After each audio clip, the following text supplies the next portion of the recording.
કૃષિ પ્રભા યુટ્યુબ ચેનલની અંદર આપનું હાર્દિક સ્વાગત કરું છું। હું કાંબરિયા ભરત, ખેતીવાડી મદદનીશ, દાંતીવાડા કૃષિ યુનિવર્સિટી દાંતીવાડા। ખેડૂત મિત્રો, આજે આપણો વિષય છે કે શણના પાકનું ગ્રીન મેન્યુરિંગ। ખેડૂત મિત્રો, તમે જોઈ શકો છો કે મારી પાછળનો જે પણ પાક છે એની શું ઉપયોગિતા છે, બરાબર। ગુજરાતની અંદર ઘણા બધા ખેડૂત મિત્રો જાણતા હોય છે શણના ગ્રીન મેન્યુરિંગ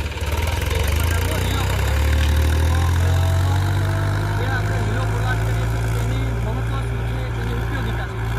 હવે ખેડૂત મિત્રો, જે શણનો પાક છે, શણના પાકની અંદર રાઇઝોબિયમની, એના મૂળની અંદર રાઇઝોબિયમની ગાંઠો હોય છે।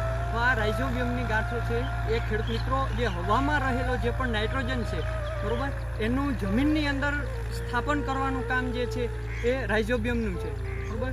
તો જે પણ શણનો તમને ખેતર દેખાય છે, બરાબર, અમે એની અંદર ગ્રીન મેન્યુરિંગ તરીકે લીલો પડવાશ કરેલો છે।